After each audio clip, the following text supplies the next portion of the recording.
Chapter 19. End of Deception. Surrounded by tall peaks and vast canyons, the Heroines began an assault on the enemy base. Much will be revealed, for better or worse, but will the final reckoning truly end the war? May 11th, 2019. 1300 hours. Valley of the Kings. The ponies have finally arrived. The sides of all the nearby canyons were filled with Griffin soldiers who were waiting for the leader's order to begin the battle. Twilight Sparkle thought that this could be an opportunity to see how truly loyal they were to Red Cyclone. So he stepped forward, keeping the banner of Equestrian in the air with her magic, with multiple Griffin sights following her. The purple unicorn spoke with a very formal tone. "Red Cyclone, we all come here in the name of Princess Celestia and Luna, rulers of Equestria. We offer you a chance to stand down. It's not too late to surrender. There's no need for any more bloodshed." The Crimson Griffin's reply was a roar of laughter. He sounded very confident. "What are you wasting our time, stupid equines? I will decide when this war will end, and now is not the time yet. There is no point in peace settlement. You better worry about yourselves. This is our turf, and we'll fly as we please. Soldiers, get to your positions. Let's give those wretched ponies the punishment they deserve for killing our general." As soon as Red Cyclone finished his speech, no less than 50 Griffin soldiers flew upward, ready to begin the final confrontation. The Pegasi were not hesitating any longer. All of them headed to meet the Griffins in battle. The whole battlefield had several anti-air turrets placed here and there. The plan was formulated for the ground forces and the occasional Pegasi to attack and destroy them, while the winged ponies would be supporting those on the ground. Both Earth ponies and unicorns were capable of defending themselves, but not against a large-scale attack. Before Rainbow Dash and Spitfire headed to combat side by side, Gale's voice sounded in every pony's headphones. "To all units, this is probably our final sortie. Unlike you, fighting on the front lines, I sit behind a monitor and serve the battle. I am in no position to ask you anything, but please allow me just one request. End this war and return to Equestria. That is all." "This is Spitfire, roger that. Let him talk as bold as he wants. This war ends now." "You did right, Rainbow." The fiery main Pegasus spoke with determination. "We'll sell what we got," Rainbow asserted the wonderful captain. "Twilight, if you need help, the other squadrons will provide air-to-ground support, but our main opportunity is to break through their defenses and take out the fortress of Determination." "I understand. We appreciate your help, Rainbow," Twilight replied. "Lead the way." "All Pegasi, you're cleared hot. Engage!" Spitfire announced through the radio. In an instant, the sky above the Valley of Kings were filled with fires from both sides, each of them fighting for their own cause. The Griffins blindly trusted Red Cyclone and were still not aware of true intentions. All the while, the battle went on, and he asserted from a safe distance, leaving the command over the army to Syracuse. The Crimson Griffin had another plan set in motion. It wasn't just a few minutes after the battle commenced that the whole situation was going downhill for the Griffins. Because the superior agility of the ponies allowed them to stay ahead of the anti-air turrets, while keeping the majority of the enemy forces occupied, they had a great advantage. Syracuse turned to one of the soldiers who was whining especially loudly. "Don't be fooled by the numbers. Don't make yourselves a target. Spread out! Damn it!" The soldier's reply was filled with angst.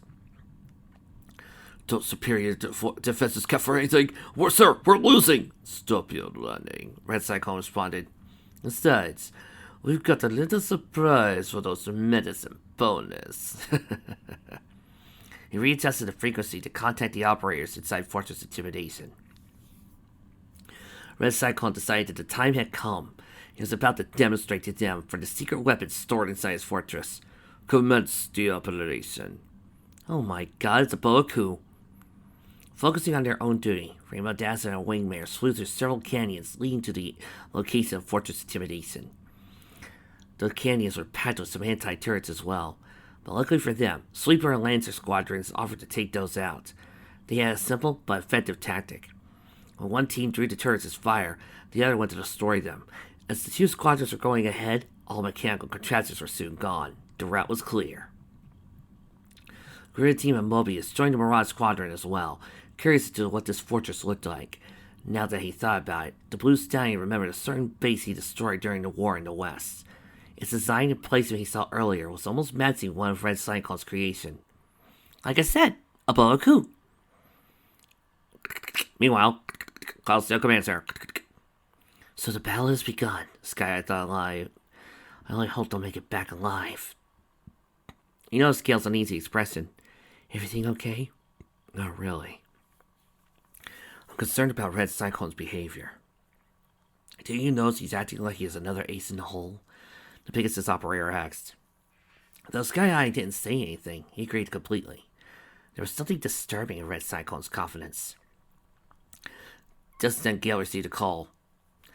Come in, Gale. This is Hornet 1. Do you read me? A voice of analyst called. Yes, I hear you well. How's the operation?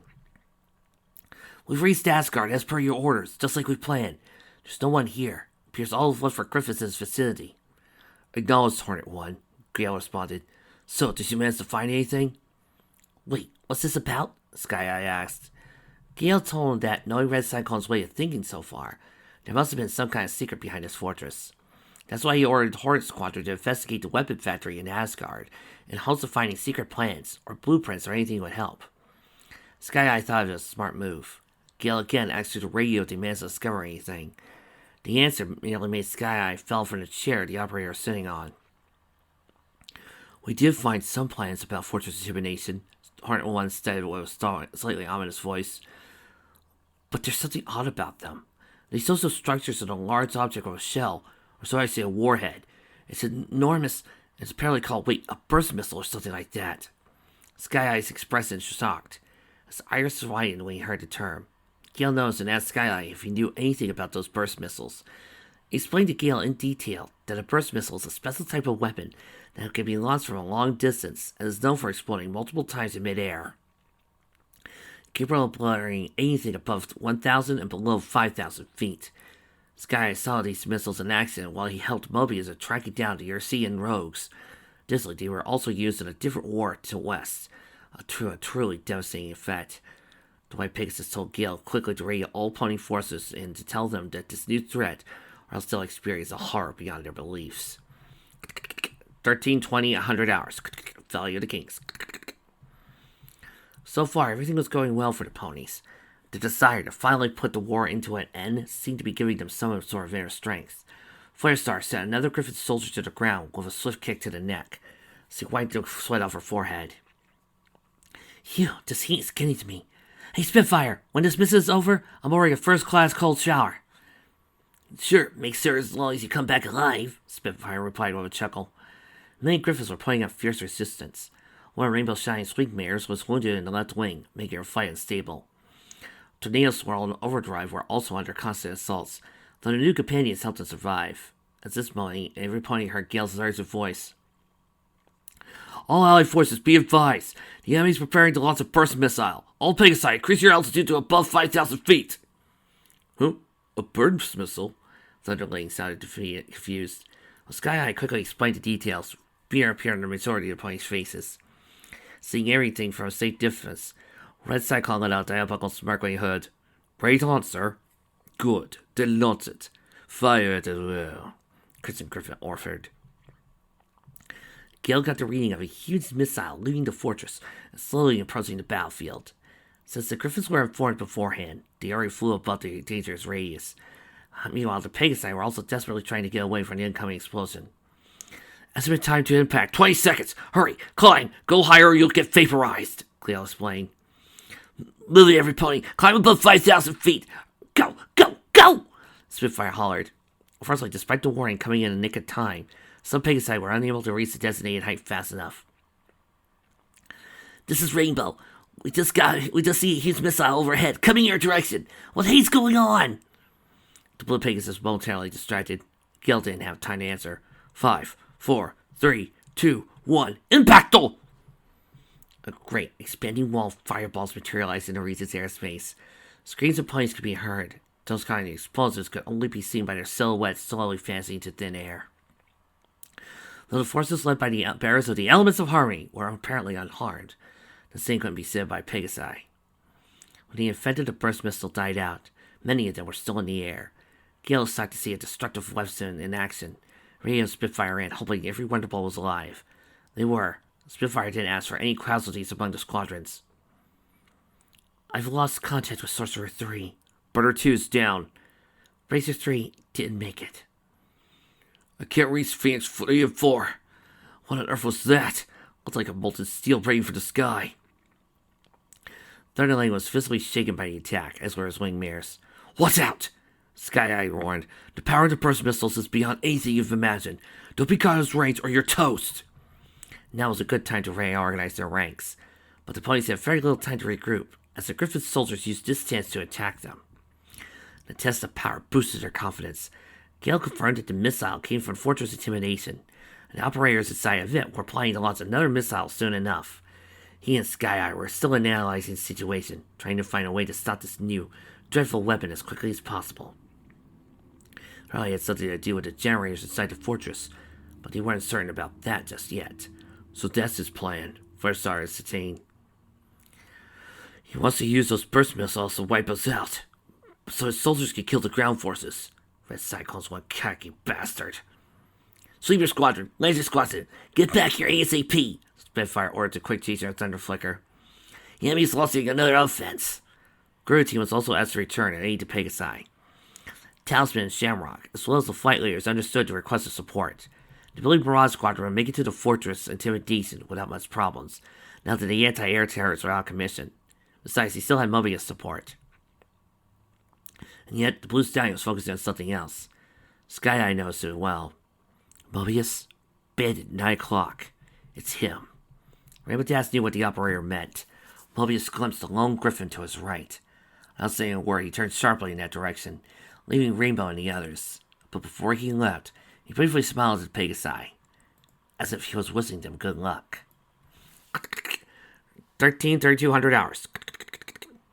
When Echo noticed Mobius heading his way, he stopped in midair, waiting for his rival to approach him. As soon as they were facing each other, the griffin let out a satisfied smile. There you are, Heavenly Riven. It's time to put our battle to an end. Do you really want to die fighting, Mobius? Think this through. Sky Eye tried to reason with Echo once more, to no avail. I have no intention of dying. Not that easily, at least. I will fight him in the name of my fallen comrades, and those I've lost in Odyssey. I didn't know you would eventually appear at Equestria to begin with, but the only way I could face you was to pledge my loyalty to said Cyclone. But no more. Echo pointed Stallion at the Blue Stallion. If this is going to be my last battle, then I want it to be a great one. I know you can give me such a battle, Mobius. Let us fight. Don't disappoint me. Seems like it's unfoilable.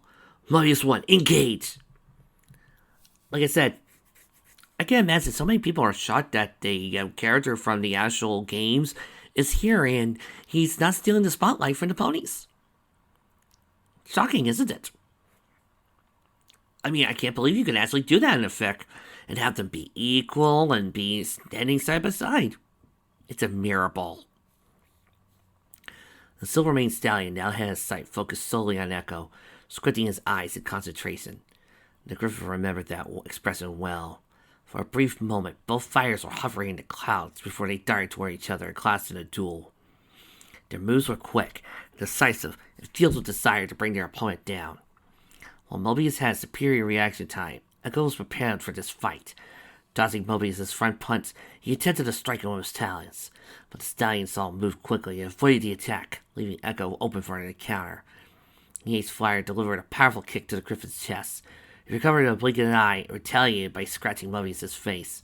His suppression hadn't changed, but still seemed focused. Echo decided to attack Mobius from behind.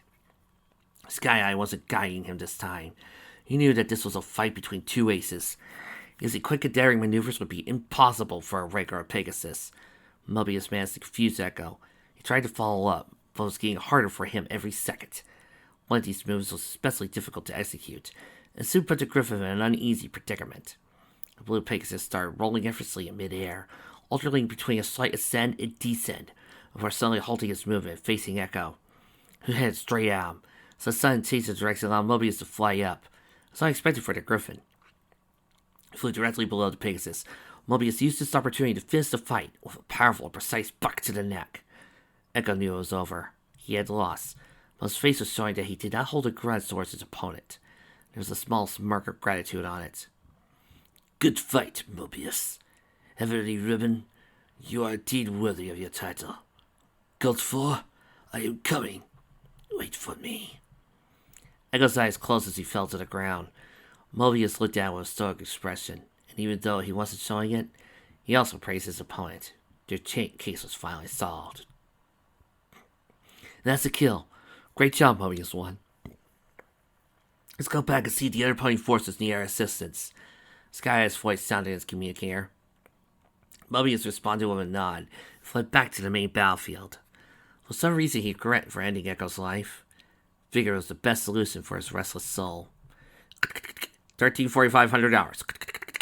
The Valley of Kings, Fortress Intimidation Vicinity. While crossing the canyons, Rainbow Dash's squadron was slowly nearing the fortress. Firefly kept turning her head to the left and right every now and then, looking for an adversary. Yet Blackstar was nowhere to be seen. Finally, when Lightning Bolt reported that the designated area was only 500 yards away, beyond the canyon in front of the Pegasi, Rainbow ordered her wingbearers to increase altitude and fly past it. Just as they emerged out of the canyon, they stopped flying and gazed at the huge complex before them. It appeared small from the air, but the main base was enormous. Holy turnips! Look at the size of that thing! Rainbow Dash explained. There are a lot of anti-air turrets near the tunnels. If we're supposed to destroy them, we'll have to be in the constant movement or they'll get us in no time, Lightning Bolt warned. This isn't Fortress Intimidation. This is Fortress Intolerance. Mentally ascertained, Slightly said, Red Cyclone sort of called it that. More fitting. Maybe, but I'm afraid that name's already taken, Medley, Lightning Bolt remarked, unable to hold a giggle.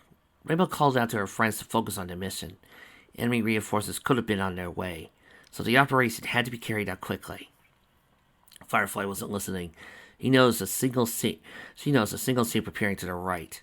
It was Blackstar. She was sure of that. He waited for her. As easy glances at Rainbow Dash, Firefly parted away with her companions. Sorry for leaving you like this, girls, but you have your fight and I have mine. If I make it out of this alive, I'll help you in taking that base down, she promised. The others didn't try to stop her.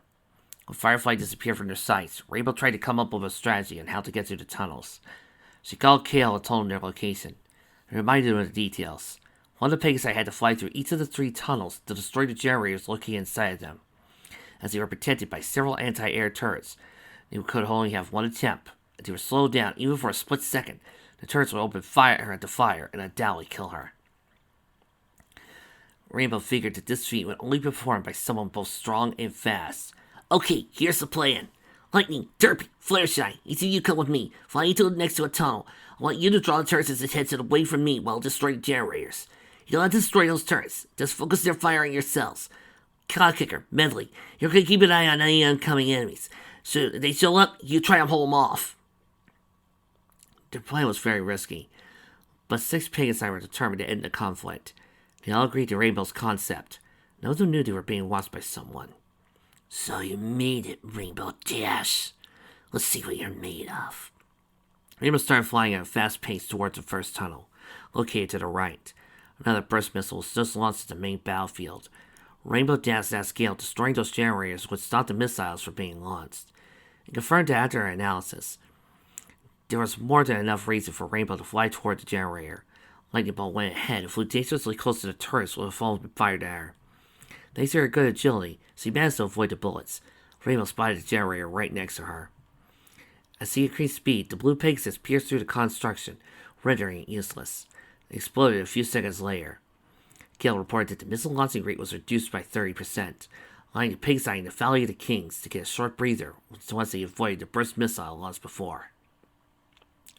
Rainbow was about to head for the second tunnel. 13,500 hours. Blackstar was already standing on the ground, his back turned and eyes closed. Firefly saw him from above and lighted almost behind him.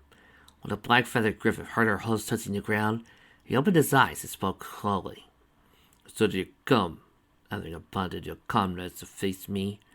How pitiful. He chuckled slightly before turning around, looking at the pink mare. Her eyes locked into his. Fear not. I promise to give you a quick, painless death. I haven't abandoned them. Just because my friends aren't here doesn't mean I'm alone, Firefly responded. The Griffin soldier seemed to be intrigued by Firefly's words. Guy started explaining to him, saying that they have plenty of time. While the Pink Pegasus wasn't certain of the game Black Star was playing with her, she said, "During those last few months, I've come to realize how dear my friends are to me. Initially, I wanted to leave Camelot and come here without telling any pony. That would have been for the best. Friends are nothing but limitations that keep one from meeting its true potential."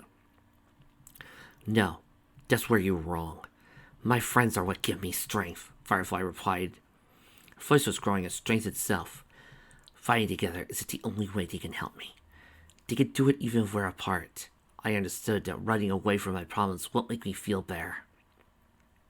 So I told them everything. Whether I needed it or not, I received their support. You can't fool me.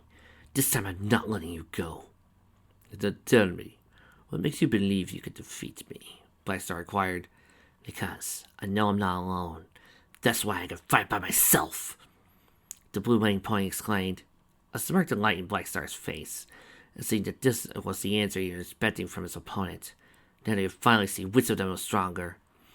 "Interesting. Then fight you shall." He started flapping his big wings and flew upward, inviting Firefly to follow him. "Come, show me the strength you speak of. Let's see it at the moment. Blackstar, I'm not going to let you have your way. You're mine." For the first few seconds, they were both circling around mid-air before they came closer. Firefly began to fight with a series of rapid attacks, but they were mostly dodged by Blackstar. He too had great reflexes. Compared to the previous fight over glacial plains, they were using their full strength, not backing down one bit. Noticing Firefly's desire to defeat him, Blackstar rushed toward her. They were exchanging blows for a while. "Everyone fights for what they believe in. For me, there's only one thing left worth fighting for in this world, and that's the future." He attempted to punch Firefly in the face, but she dodged it. "Only by fighting, I can't let my sins take reign." "What do you mean?" Firefly asked, trying to hit the Griffin in the chest. "I will tell you everything after this battle is over." Firefly had enough of Blackstar's word games. She was briefly engulfed by anger once he tried to punch him several times, but was unable to reach him. When Blackstar got closer, he managed to parry one of Firefly's attacks, leaving her wide open. "Not bad at all, but still too weak," he commented before using both his legs to deliver a strong kick to Firefly's stomach. The Pink Pegasus grunted in pain. The intense force of the blow stunned her, made her gasp for breath. Blackstar used the opportunity to knock her toward the ground.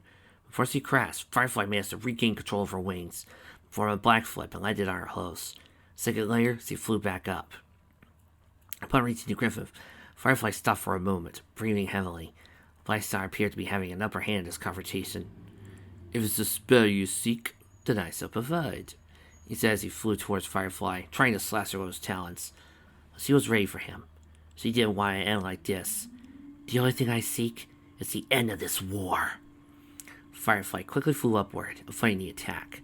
When Blackstar had turned around to chase after her, the Pink Pegasus suddenly stopped in midair and turned around, surprising her opponent. Before he could react, Firefly slipped through the air twice, dealing two powerful hits. Blackstar tried to get a grip on the situation, but she didn't give him the time. Firefly charged at the stallion, punching him several times before uppercarrying Blackstar in the beak, leaving the opening she needed. As she died down, she had the Griffin on her hooves, flying downward at high speed. "I'm taking you down, Blackstar!" she yelled. When she was getting closer to the ground, she used her rear legs to deliver a powerful finishing buck, sending the Griffin's shoulder plummeting down. He hit the ground hard. The fight was over. Panting heavily, Firefly landed close to Blackstar. When the dust from the impact settled, he was still breathing. The Griffin's soldier smiled dimly, whispered, "A merciful blow. It appears you have won." "You took everything that I held dear away from me," Firefly exclaimed. "But that made me stronger. Strong enough to take you down. You're finished." Her moment had finally come. At last he would pay him back for all of the pain he had caused her. Firefly rose her left hoof, ready to crush Blackstar's skull. The feathered soldier closed his eyes. He wasn't resisting. But something was holding Firefly back. She heard some voices in her head. Firstly her own, telling her, "Do it now." It was muffled by two others. "It's understandable You secret advantage on that killer, but take heed, while defeating him may not take your pain away. Don't let our anger overwhelm you. Defeat Blackstar, but don't kill him. Doing so won't solve your problems, only make them worse. Firefly shook her head and screamed. After a moment, she put her hoof down on solid ground, right next to Blackstar's face. Surprised, the Griffin looked at Firefly, imagining she was still fighting her inner desire to kill him. Firefly was looking at him angrily. Why? He asked. Why are you doing this on purpose? Why didn't you finish me? Killing you would be meaningless. Our battle's finished. I have won. My mom and dad have been avenged. Firefly replied with a trembling voice. Blackstar chuckled loudly. Is that right? But is that even your own decision? Or something others have told you? I've been struggling with what Princess Luna and Derpy told me. But my parents never wanted me to be a killer. I won't let that anger turn me into a monster like you or Red Cyclone. Firefly turned her sight away from Blackstar. Then a smirk appeared on his face. He slowly got up from the ground, settling his yellow eyes on Firefly. Very well. As promised, I will tell you everything you should know. Listen closely. This entire ordeal, it started years before the war. The Firefly wasn't looking back at Blackstar, she was listening. Not only because he was curious about the true reason behind his way of thinking, but also because he wanted to learn why he allowed all of this to happen. He and Red Cyclone were partners, after all.